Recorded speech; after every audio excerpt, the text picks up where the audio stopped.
Happy Tuesday. I think it's Tuesday. What is today? Yes. Good morning, everybody. Happy Tuesday. Oh my goodness. So I apologize. We have the neighbors getting their lawn done. So hopefully you can hear me okay. Welcome to all of you to our Natural Health News live show. I'm Dr. Melissa Gallagher, and it is so wonderful to have each and every one of you join me today for our daily live show. Today, I'm going to report to you a whole bunch of news, not a whole lot, but definitely some information, particularly about the statistics around COVID and high blood pressure as an underlying risk factor. So this is something literally quite close to my heart. It's the only kind of challenge that I have ever experienced in a consistent basis that I manage and monitor on a daily basis. So welcome to all of you joining.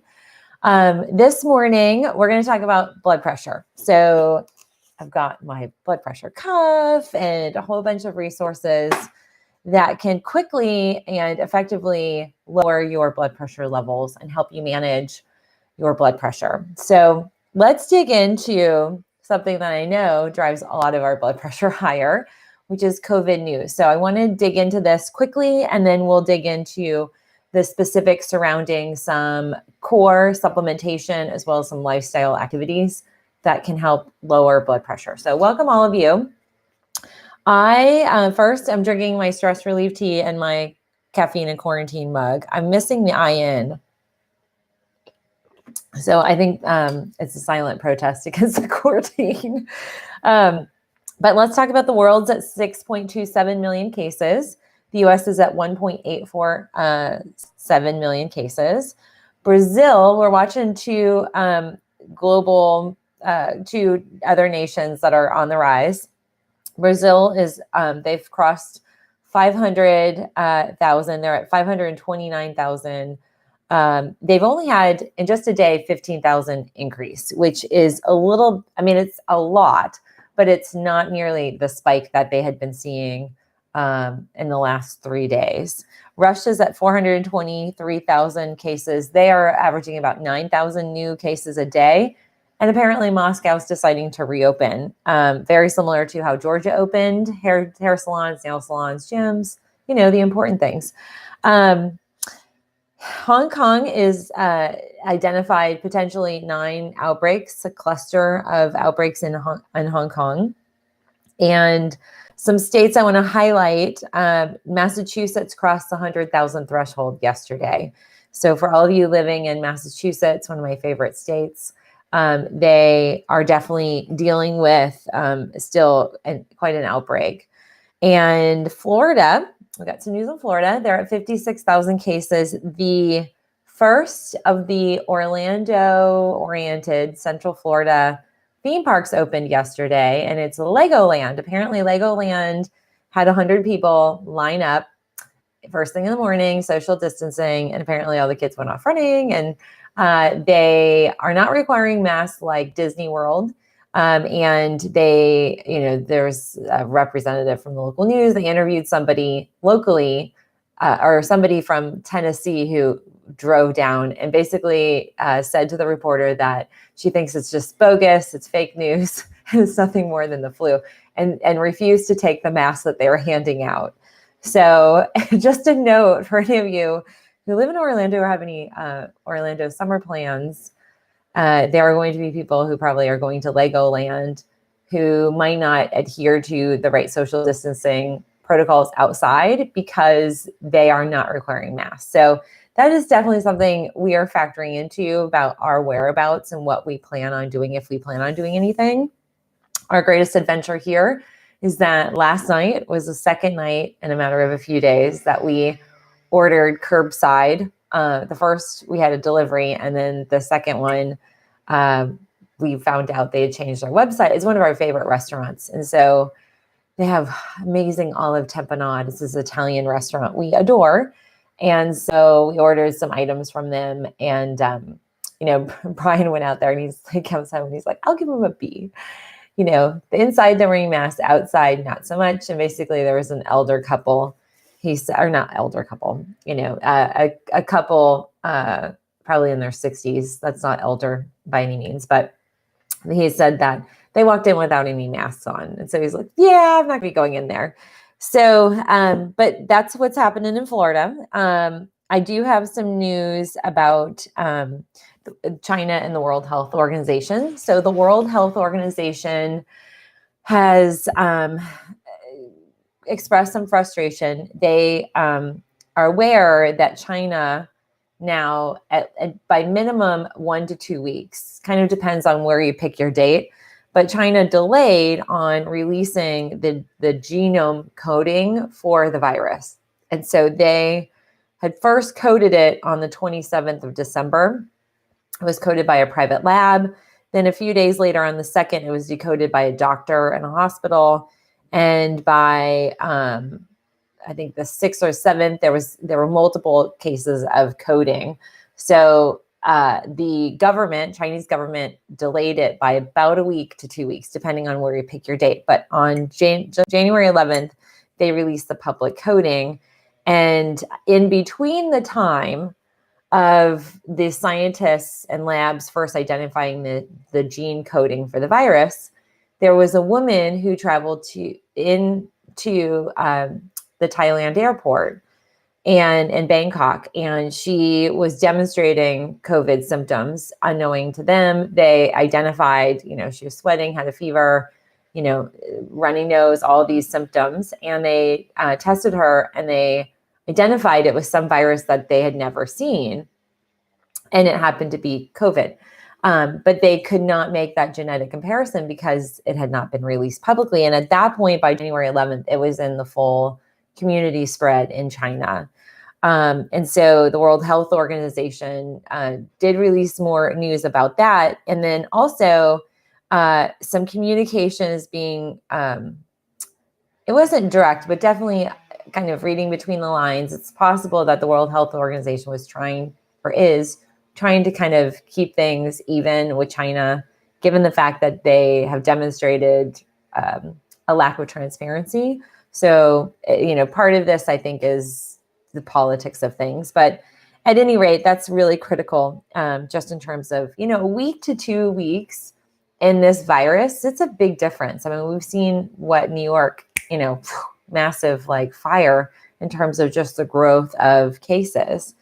Another note, important to note, West Point cadets were brought back in to West Point to have a physical graduation on campus, and so that the president could address them.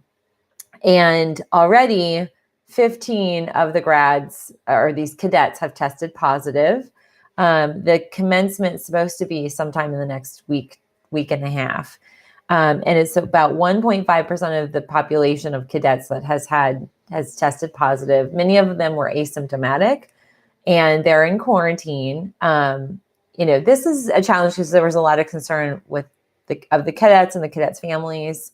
And my cousin actually graduated from the academy up there. So, this is definitely close to our heart. And, they're going to put their lives at risk anyway for our country. And it's kind of insane that we are forcing these guys just to do photo ops, if you will. But at any rate, we have 15 that have tested positive. We may see more. That just was released. So I don't know how long, I don't know the details of when they were tested, but we'll monitor that and see if we get any news.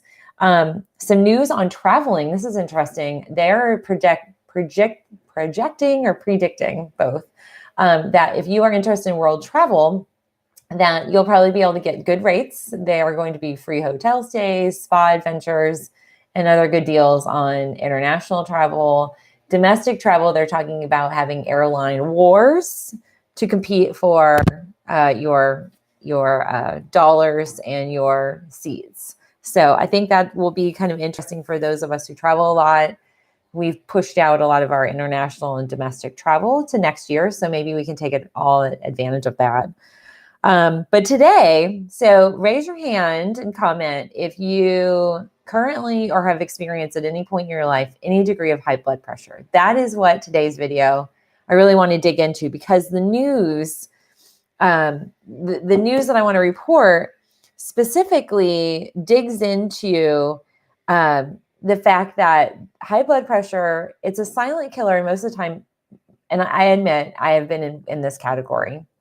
Most of us are not monitoring our blood pressure. Many of us don't have or own a blood pressure cuff. I mean, it's very rare that you would own, I'm trying to see if I've got I have a whole bunch of stuff on my desk. It's very rare that you'd own an pulse oximeter, but a blood pressure cuff is another category where most folks just don't have this. And I really do believe that for us to manage this silent killer across the board, COVID-19 or not, it affects 45% of our population. So that's pretty close to well over 4 out of 10 of you, almost 5 out of 10. So almost half of our viewers. And we have about 100 plus people viewing right now. That is about 45 of you watching need to be managing and monitoring your blood pressure. So step one of addressing a very deadly, very systemic, inflammatory, systemic straining and weakening condition, i.e. high blood pressure, we need to be monitoring it. And so this is something that's critical. I've got a link. I have a vendor that is fantastic. They sell all sorts of stuff. It's a company called Deal Extreme, but they carry a lot of health related products. They have some of the best blood pressure cuffs. And so I like them. They ship really quickly. We've had a lot of folks that have purchased recently through some of my links. So if you want to get a blood pressure cuff, I know Amazon, they're just like with the Pulse Ox, these are delayed a little bit. So definitely do click on that link down below. But this is one of these things. I want to tell you a little bit more about how to take these because this is another variable. So you want to make sure you take it in the morning before you take any of your medications. You also want to put the cuff on your left arm, not your right, and you want to put it just right above the crease. Okay, so I tend to have like skinnier arms where some of these don't fit me, so sometimes I have to order junior cuffs. Some doctors' offices, they'll do like their health screening and like the cuffs, they just pop off. So this particular brand is one of my favorites because it actually fits well. But what's important is you want to, before you take your blood pressure, you want to make sure that you're hydrating well. So in the morning, get your good hydration, 8, 16. Some folks are taking 20, 25, 24, 32 ounces of water or some liquid that's not caffeine. So you want to make sure you take a base level in the morning before you really kind of get motivated and moving about your day. And then you also want to monitor if the morning tends to be your more stressful time. Like for me, I'm more stressed out in the morning than I am later in the day. So it's a good gauge in terms of the role stress plays on your blood pressure. But definitely you want to take on the left arm, okay? And you want to avoid the right. So the left is the side you're going to get the heart's on this left side right here. You're going to get a better reading. Also in your doctor's office, there's a lot of, medical assistants. And at my dentist, they'll do a blood pressure cuff reading. I have to tell them, you need to take it on the left. And that's from cardiologists that have always advised the left is the best measurement. And some people can get different variables. So definitely go with the left. Now, the other thing is that blood pressure levels not just affects your heart. It is a vascular disease. And very similar to diabetes, it can wear down and weaken, harden, and cause the blood pressure to be thicker, and it can cause the lining to be thicker or to cause a hardening of that. So not only do we get a thickening of the muscle wall of the heart, but we also see that in the blood vessels, and they're also not as responsive. So one of the things that is going to be critical is that if you are concerned about any familial genetic related brain diseases, so Parkinson's, MS, even dementia and Alzheimer's, blood pressure management is going to be critical for that.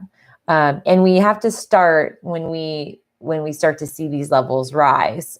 So some folks are hovering in the 130s over 85, 88, that could be an indicator that you might have some imbalances. So ideally, 120 over 80 is like the good baseline.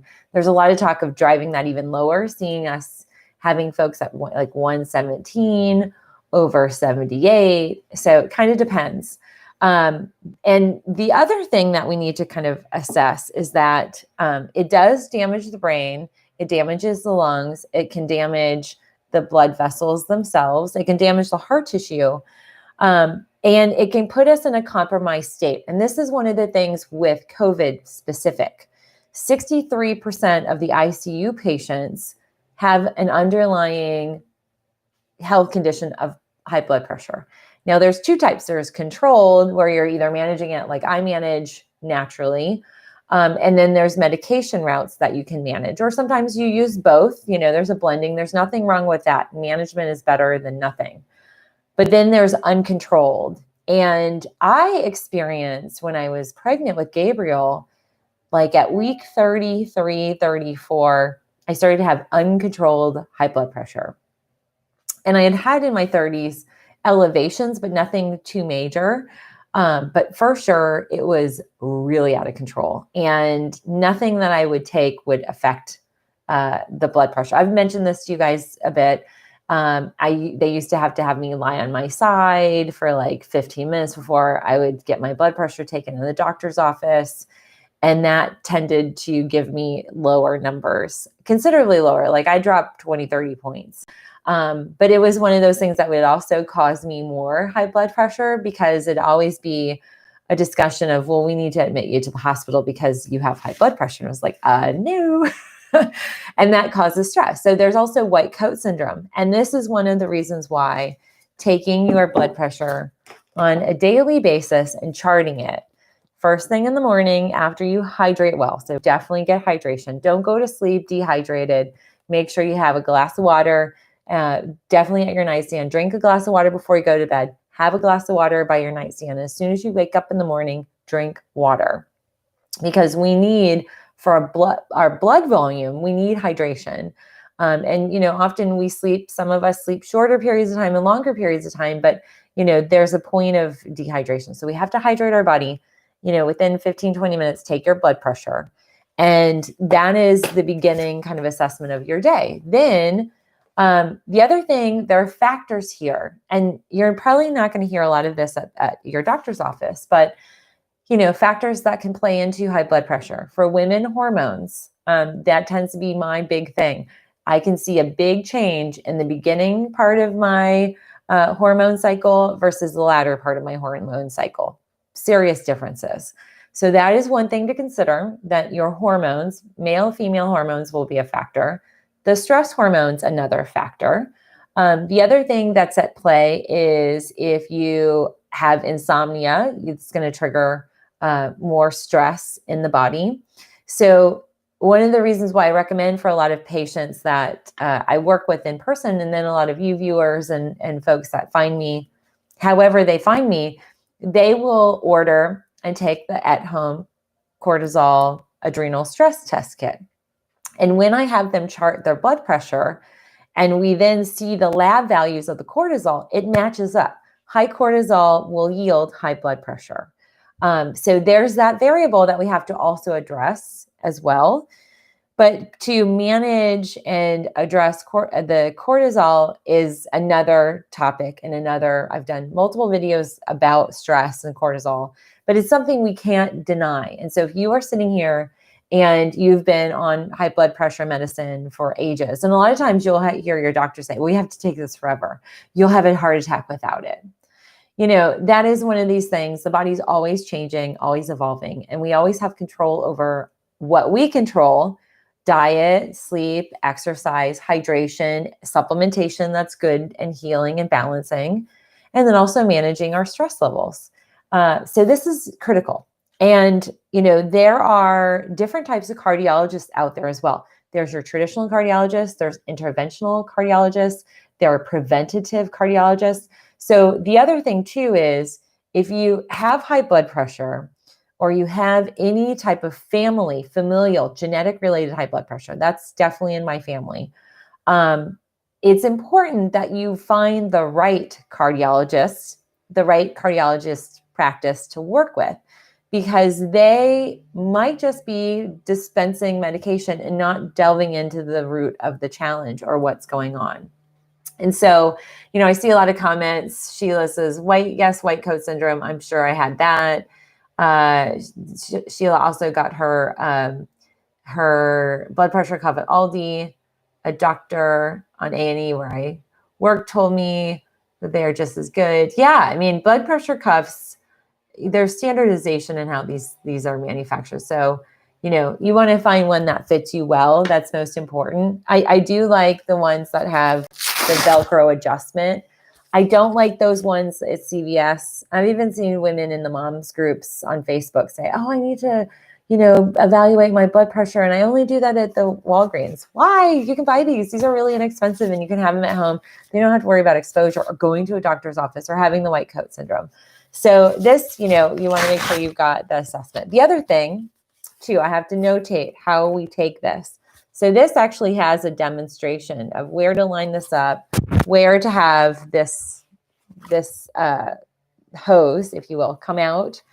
But you want to have it on the inside of the arm. So you don't want to, have this where the cuff, it lines up on the back part. So that is another thing.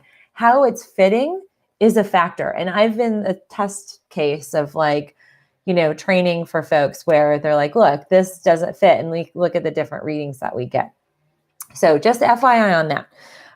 The other thing, when you take your blood pressure, you want to be seated, like literally you want to sit up straight. You want to kind of, improve your posture.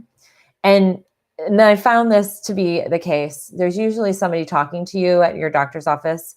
Just say, I'm going to take a minute. I want to breathe. Because if you are talking while your blood pressure is going, you're not going to get a good reading. And a lot of times they're asking you, they're multitasking. So they throw that in, they put a thermometer in your mouth, and they're like doing all these things. You want to make sure that it's just singularly focused on blood pressure. And then sometimes too, you can say, you know what, can we wait until I get set up and, the waiting in the room. So there's some ways to avoid, I have all these tactics of avoiding the Whitecoat Syndrome, just so you kind of get calmed down. I always take my Bach flower remedies. I have this everywhere. This is in my purse. It's in my car. These things are everywhere. I would spray. It looks like it is mouthwash or, mouth freshener. But this is a way to calm down that fear, the panic, the anxiety that sometimes happens. So that's step number one. So if you are dealing with this, concerned about it, not sure what your numbers are, and really I believe that anybody over the age of 35, 40, we should be evaluating our blood pressure. Because women, for all you ladies watching, and I know I have a large female audience, this is the number one killer of women, heart disease. And heart disease starts with high blood pressure, and then it progresses into a whole bunch of other health concerns and cofactors and complementary diseases, if you will. So managing and monitoring our blood pressure becomes critical. I apologize. They're like whacking out here. So sorry, Instagram. I know it's a little loud. And Jenny from the block says, my doctor leaves for a few minutes and comes back in to take it. And yeah, Christine, you're not the only one. I have to do mental mind tricks, and I have to go into a meditative state, partially because of I swear, I feel like I have PTSD from pregnancy related stuff. And, when I delivered Gabriel, my blood pressure was insane. It was so insane. And they had the IV only to in. I had something that was, I can't remember what you call it, but they had the line in. I didn't have anything until it was like, okay, we need to give you a shot of high blood pressure medication. It didn't do anything. And so, you traditionally will have high blood pressure when you deliver. And I went natural. So it was very hypnobirthing, Sherpa-like. But yeah, Brian was monitoring it and having a coronary. Yes, high blood pressure watching mine because he was nervous something was going to happen. But the body can handle a lot. But over a long period of time, you don't want to be in a chronic level or chronic state of fluctuating blood pressure. So We talked about the blood pressure cuff daily. Morning is best. And then what I like to do is there are other factors that are at play. If you have constipation or you haven't had a solid, good bowel movement, that can play a role in your blood pressure. The other factor that can play a role is food. So not only hydration is critical, but food. It's best if you take it after like eating a snack, or if you eat a bigger meal, like a dinner, you want to wait about an hour to an hour and a half after you eat it. So you can take it in the morning, and then you could test yourself or analyze your values again midday, like around 1:30. And then you can do it again, maybe around 7:38, depending on when your dinner meal is. But for sure, it is very important that you assess your levels. The other thing too, if you feel extreme fatigue or, some of my folks that have full on adrenal burnout, they can have really low blood pressure levels. And sometimes too, I hear symptoms where people say, I feel really dizzy, or sometimes I was confused. Okay, that's an instant sign. We need to have your blood pressure monitored, because the adrenal glands will control your blood pressure. If you're under any intense stress, you'll have dips, especially if your adrenal glands are malfunctioning. If your adrenal glands are revving, you'll have high blood pressure as the cortisol engages. So that's one thing to consider. The other element that it's kind of well known, but I feel like I need to highlight, magnesium is a must. I've highlighted magnesium as its role. It plays a role in over 300 different enzymatic reactions.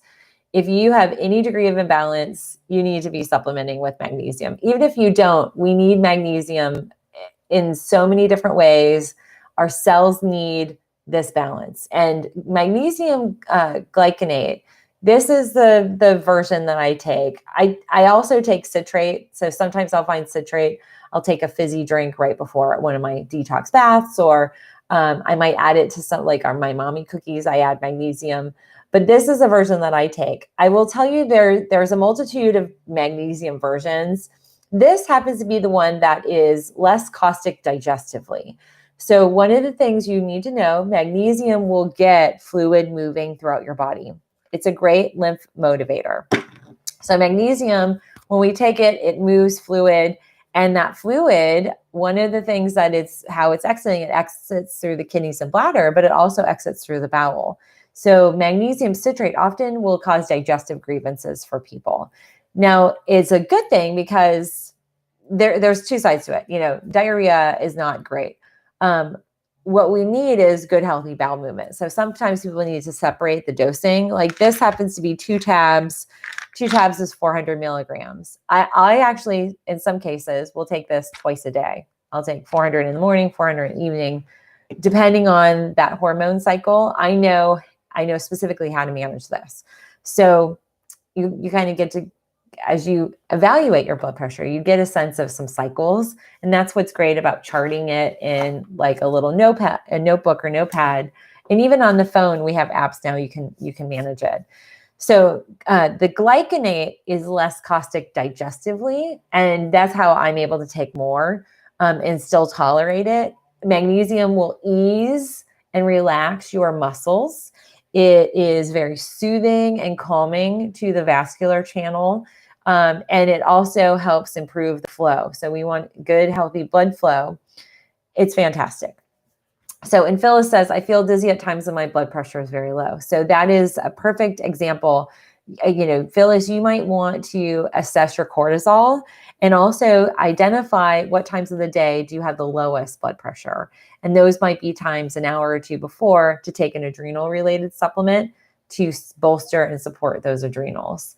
So magnesium glycinate, it'll also help you sleep better. As I see, Smith iron. I love magnesium glycinate. That form works great for sleep. Fantastic stuff.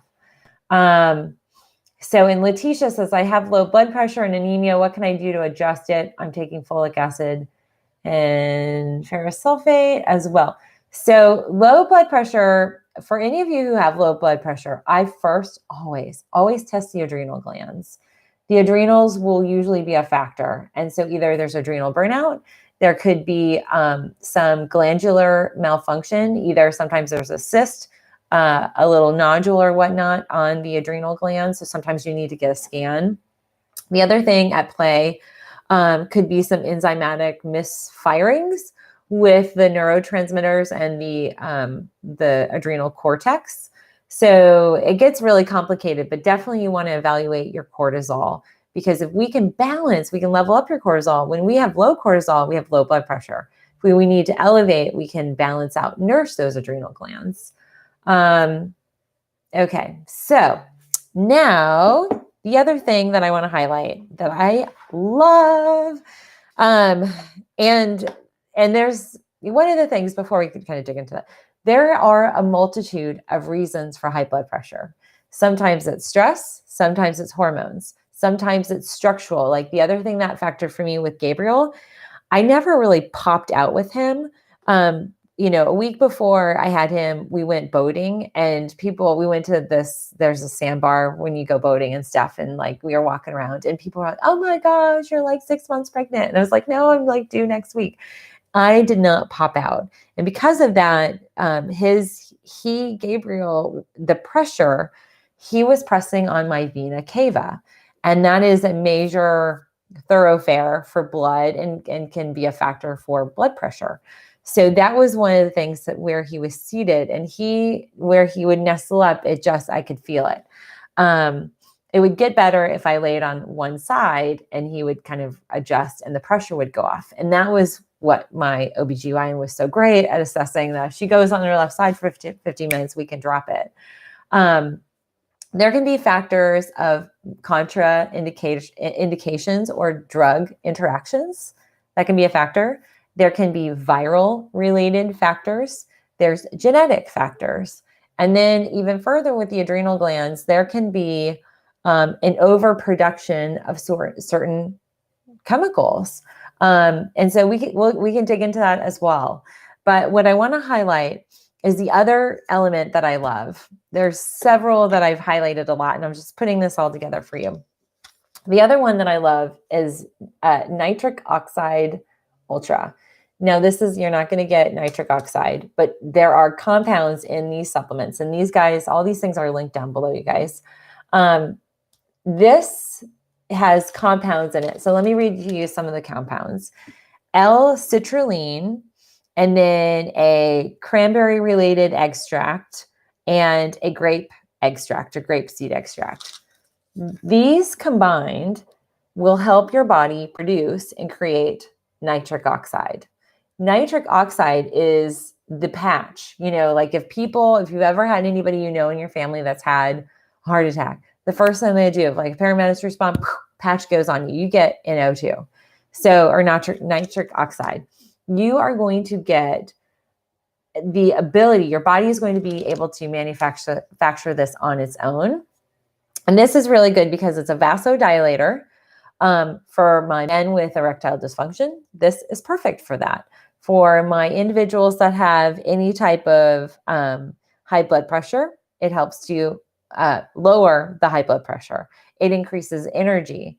It also helps your body produce the nitrate, which also gives your body additional compounds to produce nitric oxide. So this is a building block to all the really good power of that patch. This is essentially your way of giving you your own patch, if you will. And this is one of these things. You can take it, pal. Now, one of the things that I always say before let me give you my little disclaimer. Always consult with your pharmacist. I don't know what medications you're on, so I don't know contraindicators, but your pharmacist, just ask them. I want to take L-citrulline. Tell them the ingredient, show them the bottle, or call them. They've got the ability right in front of their fingertips on their desktops and laptops at the pharmacy to tell you if this is okay. So definitely do make that call. A lot of cardiologists, unfortunately, they don't really highlight a lot of this. And so you're not always going to get a straight answer or something that is factually founded by your cardiologist, because they don't dispense these. They dispense patches and medications. And so just kind of know your audience, but a pharmacist for sure is very much aware of this. And you're not always going to find these at the pharmacies. These are a little bit more high potency in terms of the quality, the different brands. They usually are going to be available through doctors and clinicians like myself. So do check that out down below. But one of the things that nitric oxide does is it helps your body produce better blood flow. And by relaxing the blood vessels, it's very good also for the diabetic. So if you have diabetes paired up with high blood pressure, because a lot of times you'll have 2 or 3 different conditions, this is great for this. And it also has the ability to stave off or minimize the degree of a heart attack if you were to have one. Now, you take this, like this I take at night, right before bed, empty stomach. That's when it tends to work the best. Now, in the morning, if I wake up and I take my blood pressure and it might be a little bit elevated, then I will do the fasting and I will take this. And about an hour later, I might have my, what is it called? My bone broth. So it kind of depends. I work this as I need it because every day I have variations throughout the day, as we do. And that's the one thing, you get just one snapshot when you go into your doctor and then you get pills for it. So it's better if you get a bigger, broader snapshot of your blood pressure levels. And then figure out, okay, go in armed and dangerous, not just to your GP or your internist, get a cardiologist in your practice of physicians and clinicians you're seeing, because you want to have that relationship if you are showing high blood pressure, because standard routine, they're going to strap on nodes, they're going to evaluate the electricity, the electrical cycles of your heart. They might also do some carotid artery scans. Those are all good things. These are preventative practices. It's better we know before than after. Okay, so the next thing I want to highlight is a very unique herbal. This is something that is more recent, in the last year or two in my catalog. But this is an extract. It's called Rowolfia, is I guess how you say it. But it's a blend of a whole bunch of herbals. So it has garlic, B2, magnesium. So you get magnesium citrate, but a small amount, it's 35 milligrams. It has Indian snake root, olive leaf, hibiscus, grapeseed, hawthorn, dandelion, passion flower, a little CoQ10. And then it has a particular bark extract that is very potent as well. This is wonderful. I love this. I feel like this is very impactful for me. And you can take this 1 capsule 3 times a day. Doesn't matter when you take it, with or without food. Some I have that you need to take with food, some without. Now that's very impactful. The other aspect that has been proven, clinically proven, moringa. Moringa can lower blood pressure levels as well. So that's another thing that you might want to add on. Sometimes it's a multitude and layering of supplementation, not just the magnesium, not just hawthorn berry or passion flower. Those are really standard and very basic. But when we have chronic levels of high blood pressure, there's so much more going on. We need to go way more in depth. So we need to kind of have some heavy hitting nitric oxide supplementation that you can take at night, have it working at night. The other reason why I think this is very potent at night is often, particularly for women, often women will have heart attacks later in the evening, at night, or early in the morning. So this helps to limit some of that as well. Now, I will tell you, there's a chemical that very rarely is tested in us, produced by the adrenal glands, called aldosterone. Aldosterone is my nemesis. Genetically speaking, this can be a factor for a lot of individuals and an undercurrent cause of high blood pressure, something that you just can't eat. You can't change, you change your eating, you exercise, you de-stress, you do all these things, and you still can't manage it. Aldosterone is, we can say it's in a hyper or hypo state, just like, the thyroid gland and the thyroid hormone. So aldosterone can be a causative factor. And it's something that, to be honest with you, very rarely is assessed. Most of the time, You're not going into a doctor's office to figure out what the cause or the reason why your body is producing high or creating high blood pressure. So that becomes something where we have to go a little bit deeper. And when we test your adrenal glands, cortisol is just one factor. DHEA is another hormone. There's other labs I use that we go way more in depth. They are serum related, so I can't send kits, unfortunately, to folks, but you can call and ask for an aldosterone level. You can actually get more specific evaluations of those levels. When those are high, or your body's overproducing, you'll also see tendencies for women to have PCOS, high testosterone levels. They will have a lot of anxiety or panic attacks. Those are 4 common symptoms of an aldosterone, an overabundance, an overproduction. And there's a deficiency within the body that causes that to happen. But in more recent research that I've done, there is a compound that is very specific, and it's very interesting. So it's a compound from milk. It's called lactum.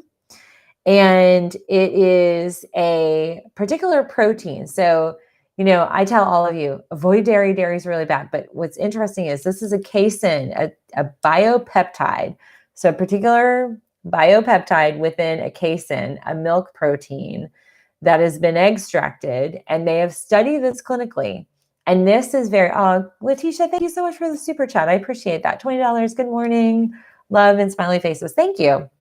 So this peptide extracted from the casein, the protein in milk, is honestly, the studies on it is pretty amazing for aldosterone.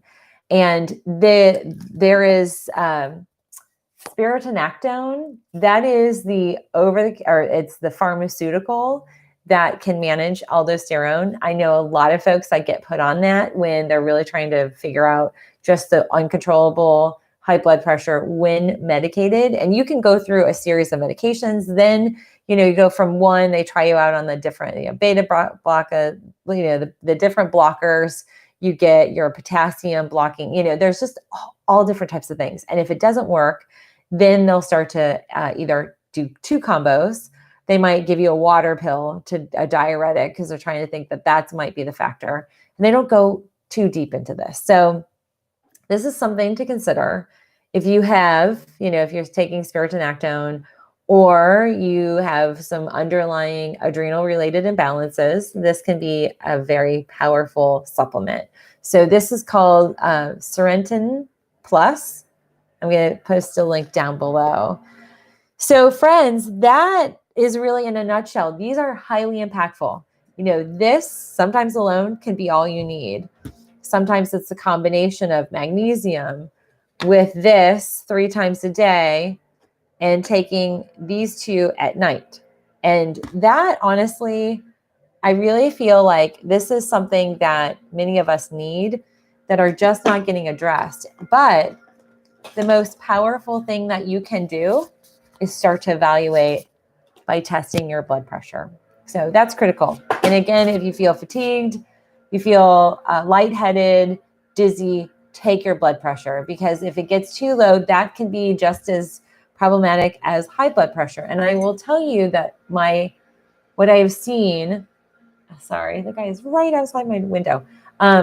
What I've seen with folks that have low are not treated as seriously as they should be, just like they treat high as like red alert.